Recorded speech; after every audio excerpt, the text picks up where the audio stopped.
Сәлем оқырман. Ақтөре Әсемді ұрып соққан ба? TikTok желісіне соққы алған суреттерін қызымыз жариялаған болатын.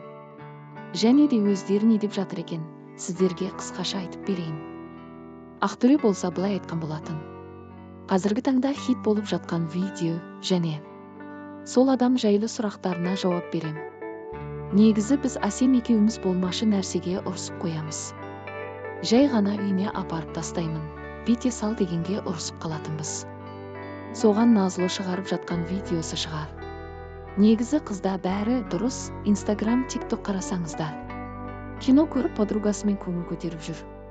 Сол үшін де мені олай қараламай ақ қойыңыздар. Таяқтың екі ұшы болады. Екі жақтан болады, тек бір жақтан болмайды. Той күні алыс емес еді ғой. Бұл қыз үшін бәріне дайын едім ғой. Мақсаты менің абыройымды түсіру ма? Каждый ұрысқан сайын мені блоктап отписка жасап. Фото и видео өшіре берсе сол жақсы ма? Деп айтқан болатын Ақтөре. Қалай ойлайсыздар, Ақтөренің айтып отырғаны рас па? Ал Әсем болса кері жауап берген болатын. Ол адамды түсіру емес, просто біліңіздер мен өзіме деген.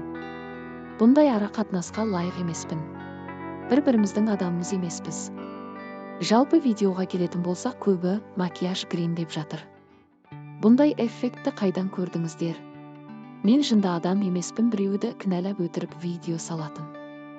Так, кішкене көздеріңізді ашыңызда. Бұның барлығы әр кезде түсірілген видео. Бір апта бұрын, бір ай бұрын ара қатынаста жүрген кезде. Соның барлығын қосып TikTokқа тренд болып жатқасын салған болатынмын. Осылай қатты дау шығатынын білмедім. Енді бұның бәрі кім істегенін айтам. Оған бір кез келеді деді Әсем. Өзіңіз енді көріңіз, кімге сенеміз. Жақын арада біле жатармыз кім екенін. Ал көрермендердің бір пікірлерін оқып берейін.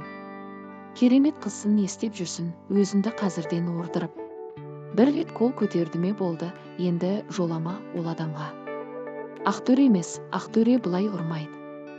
Бұл өткердегі пиарлар ғой Қасымханмен. Ақтөре деп ойламандаршы, Әсемге сөз жуытпайтын адам. Ұрат деп ойлайсыңдар ма?